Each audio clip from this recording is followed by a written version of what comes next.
Let's unlock the vault. Let's talk tutties, buckets, and more. Stone highlights the vault. Welcome to the vault. This is episode 1, and we're going to be unlocking the top plays and top discussions of the week. This week on episode 1, we got my boy co-host and Jello with me. Let him know what's up. What up, what up? This week we'll be talking about hot topics, players with highlights, and the only exclusive segment you can find here at the vault, this week's Pick 6. Let me know something, Jello. Is Ben Simmons in the wrong? To be honest, I don't think he is. Because after a while of hearing a lot of shit of people talking about you and hearing this and that, people saying you're not the player you used to be, the player they think you could have been, I think I would want to leave too. But they not saying that it's wrong that he want to leave. They saying that it's wrong how he's going about it. Your team needs you. It's in the middle of the season. Is it okay for you just to hold back like that? That right there, that's not it. You don't do that to your guys, you feel me? Your boys are counting on you, so you got to go out there and step out there and work with them. You said, just like you said the boys are counting on him. They wasn't counting on him in the playoffs. When it was literally right after the playoffs, the coach came out and said, I don't think we can win a championship with Ben Simmons. How would that make you feel? Would you want to play for him again? No, I wouldn't. And that's why they need to part ways with the coach or the player. They need to do one of the two. They can't keep both. So who would you say needs to go? Ben Simmons or Joel? It's whoever the association, the organization views a little bit more valuable than the other, you feel me? So if they view the coach more valuable, if that's the piece they think that's going to help them win. If I'm being honest, I think they most definitely need to let go and part ways with Ben Simmons. But in my honest opinion, Ben Simmons has more value in Philly than Joel does. Joel is an MVP type of player, but he will not win them no ring. I think Ben Simmons, they can build a team around Ben Simmons, but you can't build a team around Joel Embiid. Joel is a one-star player on the team. He's not a person that can get the ball moving, who can lead a team into greatness. I think Ben Simmons, with the proper team and coaching and proper training, he can do that. I don't think so. I think you're wrong about that. I think you have a little bit of the parts that you said in there right, but a lot of it is wrong. Because Embiid was an MVP candidate at the beginning of the season last year, and he does that year after year. Okay, MVP. I'm talking about, there's a difference between MVP and franchise player. I know what you're saying. I know what you're saying. There's a whole difference, a complete difference. You could build around and be better than you could have Brown Simmons. He's a ball-dominant player. He needs the ball in his hands. You would have to put a team around nothing but shooters around him. Exactly. That's better. No, send it out to the Warriors. Okay. So who would you say is the best deal packages for Ben Simmons? I would say Sacramento, because he's giving them a big fuck you, and they're going to return it right back. Who would you trade for? I would trade either Buddy Hield and Tyrese Halliburton. I like Buddy Hield, but he's not going to be all-star. He's not an all-star player. So I don't think Philly will let go of Ben Simmons without getting an all-star back. That's the whole consumption of that. Tyrese Halliburton might be, though. By trading Tyrese Maxey out of this package, what they win is a shooter and a ball-dominant point guard that is also pass first. Let me stop right there. I don't think Philly, under no circumstances, is winning the championship. Oh, I don't see that happening. So them being greedy with the whole Ben Simmons situation is completely absurd with me. But I think the perfect trade package would have to be with the Celtics. First of all, the Celtics need to blow their organization up right now. Marcus Smart came out and said, last week he said, Jaylen Brown and Jason Tatum don't pass the ball. He did say that. Bad chemistry. He did say that. And I honestly agree. No one else can get into the mix. And then they just got Dennis Schroeder.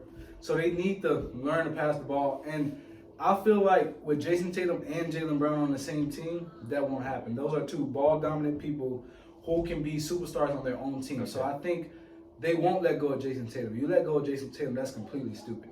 They need to let go of Jaylen Brown. This is where I cut you off. Because you're not trading Jaylen. Jaylen Brown, listen. You can't trade Jason Tatum. The only reason you do trade Jaylen is because Ben Simmons does what he can do too. Exactly, that's what I'm saying. Besides the scoring. You trade Ben Simmons for Jaylen Brown, you win on both sides. Jaylen Brown is an elite scorer. No. Exactly what Philly needs. They need a scorer. The only reason I'm not letting you say this and letting this one happen is because JB has to stay for this to work. How would it work? Because what would work? The Celtics will work? You signed Dennis Schroeder to $100 million, sign and trade. Wait, so he wants $100 million, but you signed to trade him. you give him $100 million. You give him $100 million, but you signed to trade him. him and Ben Simmons. They got Robert Williams, and they could throw a couple picks. I'm pretty sure they still got picks from when they shipped out KG and Paul Pierce and Odell. Philly is not taking Schroeder. Philly is not taking Schroeder. Schroeder's not an all-star. At a certain point, they're going to just say, fuck it, give me what I can get, and we're If out they of gonna here. say fucking get what they gonna get, they can find something better. What than they Schroeder. can. Schroeder is the ultimate role player, not an all-star. He's the ultimate role player to have on your team. He's that J.R. Smith, that Iman Shumpert, someone that can come off the bench. And the numbers don't lie either, because he was just a 6-man candidate. Exactly. He's that Tyler Hero type of player. Yeah. He's not an all-star. They're not gonna take that. I think they will get an all-star back, and it's gonna shake up the league even further. So I say for Jaylen Brown, look, listen, Ben Simmons for Jaylen Brown. Look, the Celtics need someone that needs to pass the, that know how to pass the rock, and is not scared to put their players before their teammates before themselves. Ultimately, Ben Simmons. Yes, that's exactly what the Celtics need. They do.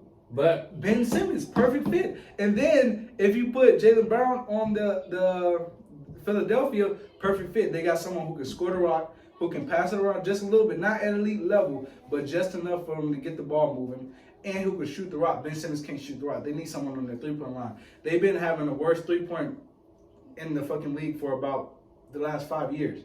So with Jaylen Brown there, perfect fit. I got one more too. What? Give Donovan Mitchell some help, and you ship him out. For who? I thought about that, but I'm like, the only way it will work is if they trade Donovan Mitchell back. Who else would they trade? Who? No. You give them two things that they don't have right now.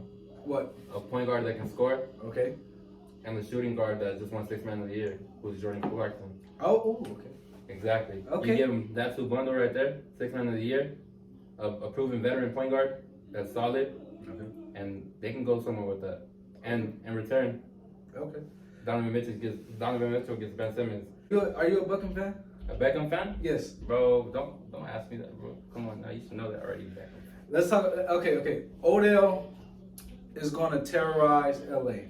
And when I mean terrorize, I mean he's going to turn their organization into championship contenders until barely playoff eliminators. This is where you're wrong.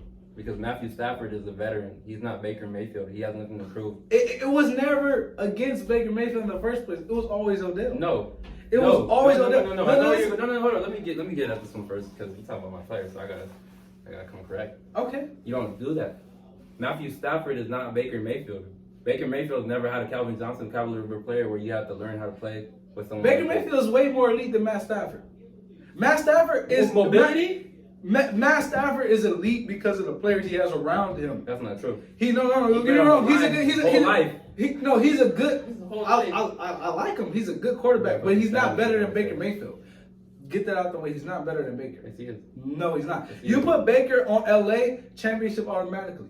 No. Cooper Kupp will have 20 touchdowns by now. Because Baker Mayfield relies on his running backs. You see what happens when both Nick Chubb No, and that's the coaching situation. That's not his situation. How you're talking about Odell terrorizing them? No. Yes. Baker Mayfield's mentality and him not being an alpha dog terrorized himself. Look. Him not being able to tell Odell this is my team and letting him know you're not. So basically, saying what he's I do. another Jay Cutler, but that's what. In a way, yeah. And Brandon Marshall's not OBJ though. OBJ's better. See, this is where you're wrong.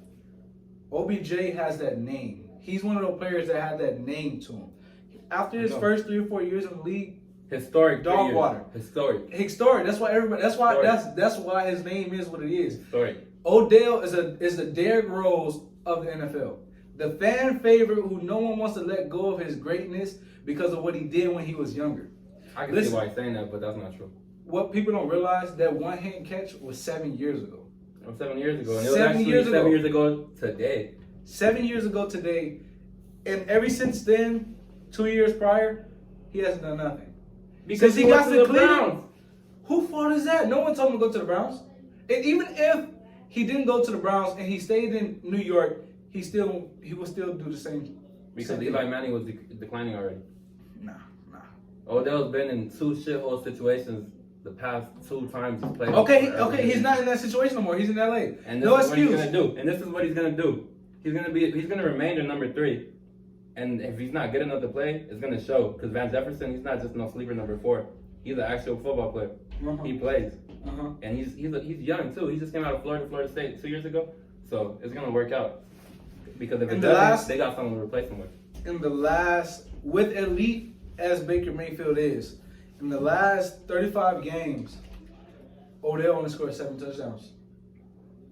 He barely has like 1,300 yards in those last 30 games. I remember seeing a video the other day of a 11-minute clip of Odell running routes for no reason.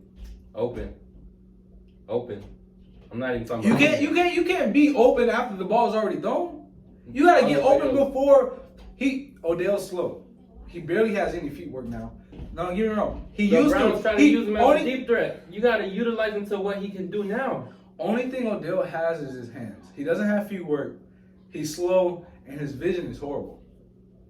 His hands, perfect. One of the best. One of the best. And that's almost going to be like that. In my opinion, better than D-Hop. But at the end of the day, I think he has the best. No, I think he has the best hands in the league. I know what you're saying. But at the end of the day, if you can't get open, if you can't get the targets, if you can't hit a route for the ball is thrown to you, those hands mean nothing. Those are practice hands. That's true. Those are practice versus your practice cornerback hands. Other than that, this is why he's gonna succeed though. He's not under the same pressure. In his first game, why did he have 18 yards? With Robert Woods going down. He was obviously the second target. They're trying to show him why and what's gonna happen there. It's not gonna be the Browns all over again. He's getting the ball when they want him to get the ball. Not yet. Off of 2 targets? They're working him into the system. He doesn't know the playbook. What do you want him to run? Okay. He can't run fast the whole game. Look, they're just coming off this bye this week. They didn't play this week. So he had 2 weeks straight to play, learn the playbook, and with Robert Woods out. After this week, there's no excuse. Exactly. So what is he going to do this week? I say 8 targets, 6 catches. How many yards? For 76. He's not getting more than 15 yards. 76 yards. My word. Who's he playing? 10 yards. Who's he playing this week? I believe the Jets. The Jets. Okay, and even more reason to why he's getting it. Even though they haven't been. I knew I should have traded him off of my fantasy team the first week I got him. Horrible. You did. Horrible. No, not in our league. In my second league. Okay. I have him in my second league. No, but he's not horrible. He's gonna show everyone why OBJ is still a name. I wish Odell can get back to the way he is. He's not getting back to exactly how he was, but he won't. He'll be on. In my opinion, Madden should lower his rating to a 77. That's how low. That's how low he's performing. 83, 84 is cool. 74. 83. He's playing like a rookie. No. Not his rookie year. No. Hold up. How are you gonna even dare say that? How? He messed up by going to the Rams in general. He should have went to Green Bay. Only person that can make him a lead again is a player that can put the ball in his hands exactly wherever he needs it. Anywhere, anytime, Aaron Rodgers. Matt Stafford can't do that. And he can't, because I've seen a couple plays where he hits Cooper Kupp a little too early or too late. The Rams are running a one-man offense straight to Cooper Kupp almost every play. Odell, I don't blame him because they lost 2 starting running backs before the season even started. They can't run the ball without their running backs. Listen. That's irrelevant, though. It is, because you're saying they're running a one-man system. They have to. They have no choice. But they have Robert Woods and Van Jefferson.